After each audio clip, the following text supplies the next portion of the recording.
3, 2, 1, go!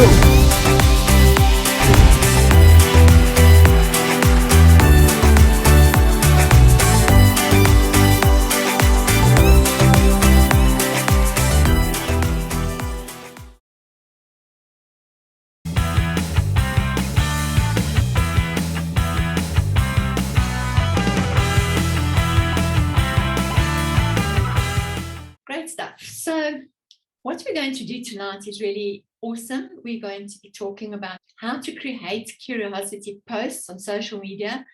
And I'm sure many of you know how powerful social media is, but you can also be using social media completely wrong, doing completely the wrong thing, and not attracting people, but actually pushing them away. I'm saying this because I've been there.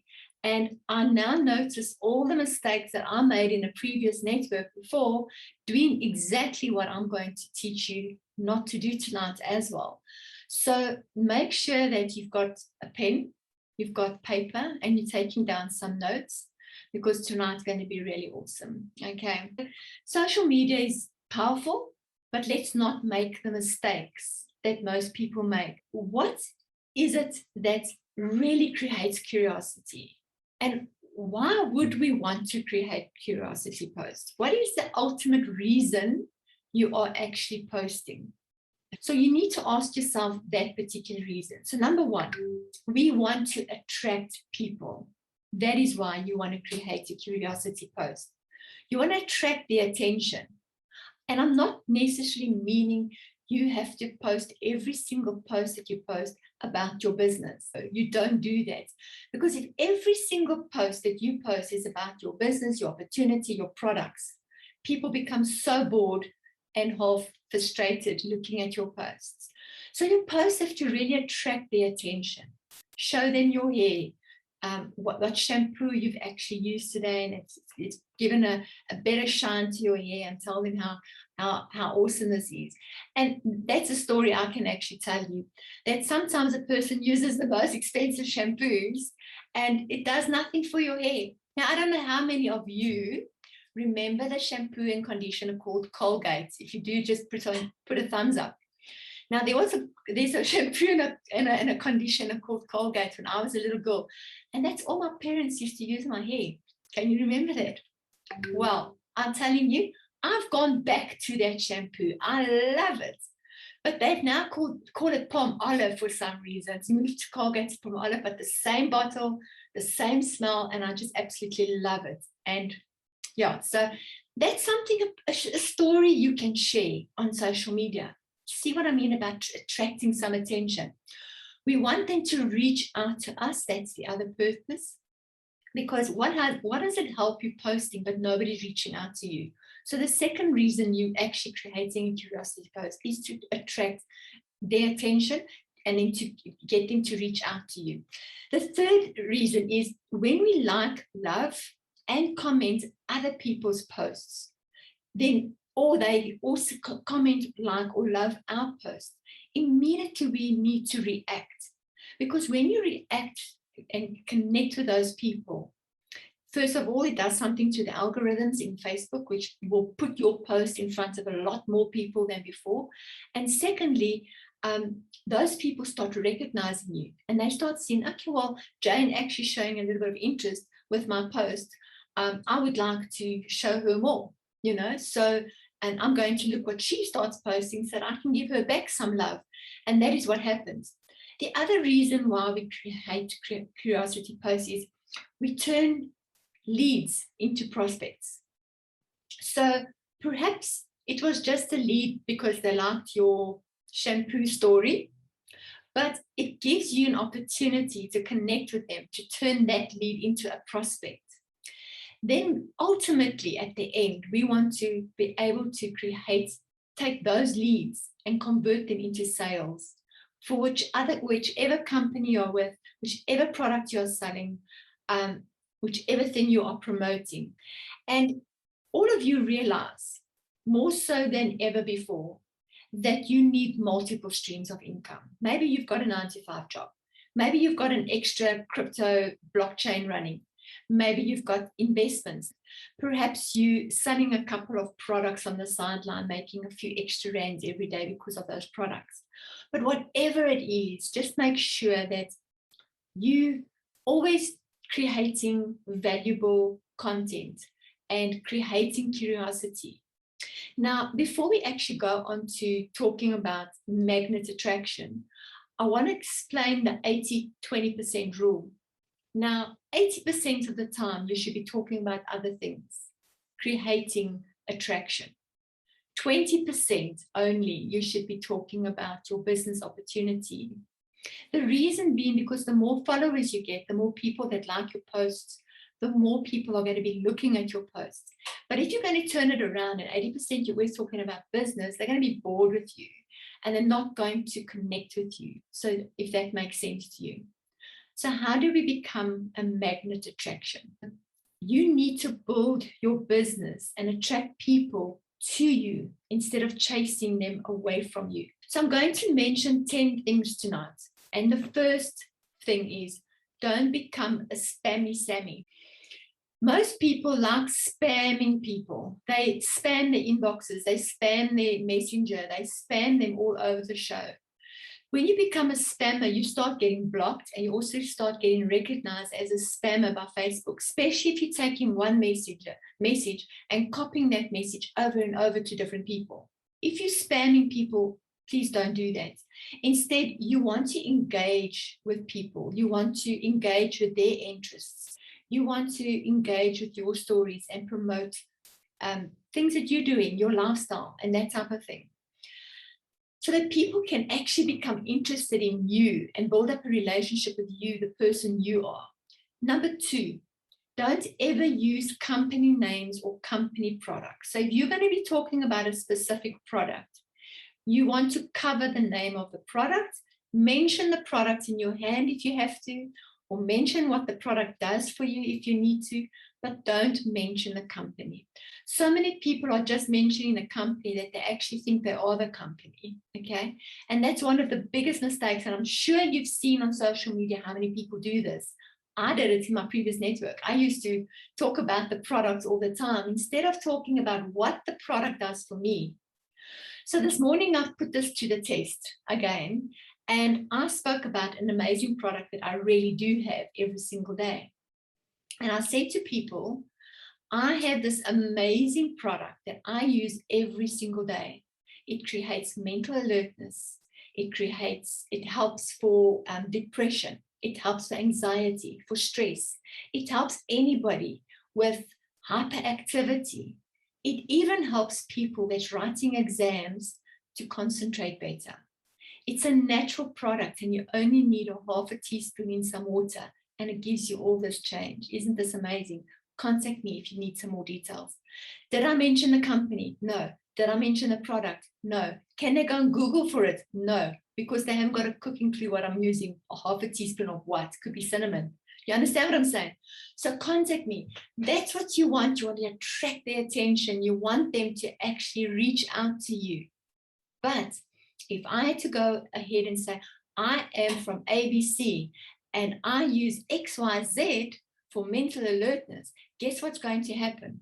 They're going to go into Google, search for ABC, look for distributors, purchase XYZ, and guess where? From someone else, not from you. So don't ever share company names. Don't share company products, but give them the facts and let them reach out to you. Number 3, recognition on success. Now, people love to be recognized. So if you're in a company where you can actually recognize people, do that recognition. Third-party validation is so important. People love to be recognized, but it's not just them that likes to be recognized. People that know you, know your story, they know you. But when you start talking about somebody else, that makes a bigger difference. Shout out to people who have achieved a certain level, who have achieved a certain target, who have achieved a certain goal, who've got paid out for a certain cycle. People who are really working hard and putting all their effort in, shout out to them. Let them have a hoo-ha moment.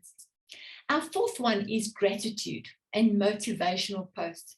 Every single one of us can wake up every single day and be grateful for something, even if it's the sun shining, grateful for food on your table, grateful for your family to be alive, grateful just to get up and to be able to wear clothes. Anything, you can be grateful. Post a gratitude post. Say to people, what are you grateful for today? I am truly grateful for this or that or whatever. What are you grateful for? A motivational post. There are so many motivational messages that a person can actually put out there. Post something like that, or create curiosity with your post. Then number 5 is people don't like to be sold. I always tell people, stop selling, but start telling, right? Because the more you try and sell, the more you start creating verbal diarrhea. So what you want is you want to start telling people what it's done for you, what it means to you, how it has changed your life, how it has changed other people's lives, how it has affected the community, how you can add value to the community with that. So people want to be told, they don't want to be sold to. Number 6, curiosity question. You can always ask various questions that creates some content and some attraction from your questions. For instance, what was your favorite subject at school? Mine was, let's say, mercantile law, because I enjoyed law. So whatever you ask, people always respond to. Number 7, promote lifestyle, day-to-day things. You do. If you enjoy physical activity, promote it. If you enjoy knitting, promote it. If you enjoy painting and it relaxes you, tell them about your last painting that you've done. I don't think you can see it, but there behind me, I'll lift my screen a bit. You can see the paintings that I paint. Now, I want to tell you, it relaxes me. The moment I've got a paintbrush in my hand, I forget about the entire world around me. Nobody even exists around me, not even the birds. I hear nothing, but I just focus on that painting. So talk about the stuff that you love, talk about music that you love, talk about the hobbies that you love, and promote your lifestyle. That is what people who like the things that you like will connect with you. People that want to do the things that you're doing will connect with you. Then number 8, tell success stories. Just think about this. I shared a success story yesterday with one of my friends of what my husband looked like before and what he looks like now. How he lost 25 kilos and what he did to actually lose that weight. That's a success story. Now, when you start telling success stories, people make emotional decisions. All right, I'm going to repeat that. When you start telling success stories, people make emotional decisions. So when you start telling people that this is what happened in my life, this is what happened in Anna Marie's life, she was here, and this is what she did, and this is where she is today, and you start sharing that amazing success story, it creates an emotional bond with your targeted market out there. And because of that, they're going to reach out to you. And this could be personal stories. It could be stories about the company. It could be stories about the founder of the company without mentioning who it is, what it is. You can, for instance, if I just speak about this particular company, I can say, the founder of this company that I belong to is such a successful man, but he's made such a huge difference in the educational world. He has written 15 books for universities. And I really salute a person like this, wanting to take that a step further and to create an opportunity for us to promote a business that people can actually earn from. And furthermore, he's even taking that money and putting it back into education. Isn't this amazing? So you can share a success story about people, about results, about the company, and about founders, about anybody that you know. Success stories really move hearts. Number 9, challenges and contests. People love freebies. Even if you're giving them a free book, free advice, whatever you want to give them away, okay, they love free things. So people also love contests. They like filling out a contest, and they want to see, you know, what it's all about. So create nice challenges, create contests so that they can actually engage with you. Then the last thing is engagement posts. Now, you can ask a question that makes people want to engage with you or your comments. And it's very hard not to, because there's always somebody that wants to connect with your question. Right, so that was the 10 things. So the top tips with posts. Number 1, make your posts public. Don't just share your posts to friends and to family. Make all your posts public. Number 2 is make sure that you've got quality images. So don't post a blur image. Post a nice quality image so that it looks appealing, it looks interesting to look at. And above your post, always say something about it. And if you need to, you have to have a call of action, then do that. If you say just connect with me, it would be nice to actually add value to your life, put a connection link. Then lastly, use emojis. People like happy faces, they like stars, they like rockets, they like to see emojis in your post. What I want to tell you tonight is just be fierce, blossom, and go ahead and do the things you love and share the things you love with the world out there. And you'll see that eventually the world become your playground, where you can attract those people into your business and into your business opportunities and into your ideas and into your circle of friends. So what happens is those relationships start forming, and from strangers they become friends, and from friends they become family. That's the end of tonight's training. I hope you've actually received some value from tonight and that you can go and actually apply what you have learned tonight. Do you have any questions? Jane, you've always got a question. Go ahead. I've got a question. I even wrote it down. What do you do if somebody like realizes, okay, you've got this company, and they just go straight out and say, what's the company's name? Then I say, well, meet me there tonight and you'll watch the Zoom, etc., etc. And then they hammer again, what's the company's name? Because you know they're going to Google it. So the first thing that you don't do is to try and explain it in the comments below your post. So you messenger them personally. Oh. So what I would normally do to a person like that is I will give them a brief about it, but I won't tell them the company's name.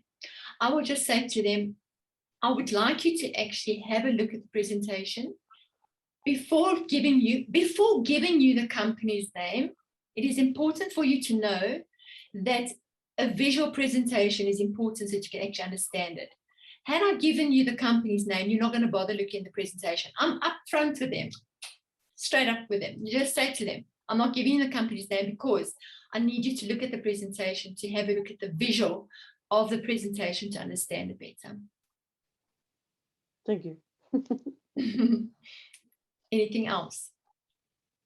No, that's pretty much it. Thank you very much. It's Pleasure. very informative, as usual. It's a pleasure. Anybody else got a question? Yeah, Yes. when posting more personal things, you should avoid LinkedIn, or isn't that only for business, more or less? Well, you know, Buran, LinkedIn is more just for business, but it depends what your post is about, because business can also be fun. Because if people see your lifestyle, they would want to know what are you doing. So if you're having a trip to Paris, it doesn't mean that you just need to put that onto Facebook. You can just say, I love my life. I'm in Paris at the moment. I'm on holiday and enjoying my life. What I do is creating a perfect lifestyle. So personal posts can also mean a lot to your attraction of what is this person doing because they went on holiday, or look at this beautiful place that they're visiting now, or they're spending their day in a spa while I'm sitting in an office doing a 9-to-5 job. You understand? So it really, really depends. I'm not saying that you need to post a slice of your cake and tell them that you're at a coffee shop having a cake. That's something different. But yes, you can definitely post some lifestyle and also create curiosity with what does this person actually do for a living? Okay. the link you sent, are we supposed to click on everything here or? You're supposed to click on that, the link https://linktree online DigiOp. And then you'll go and select live training sessions, get notified. Okay, yeah. Okay. Mm. So if you want me to just post the link on its own, it might help. There you go. We've got awesome training tomorrow night as well. We're going to be talking about networking and such. Marcus will be doing it with me. We're going to share real life experiences, what we have, the challenges that we've had in networking, how you can overcome certain challenges, how you can attract more people to your network, all those interesting things. So thanks for connecting with me tonight, and we'll talk again tomorrow night. Have a wonderful evening, everybody. Thank you, Renee, for your time. Pleasure. Good night. Good night. Bye. Thanks.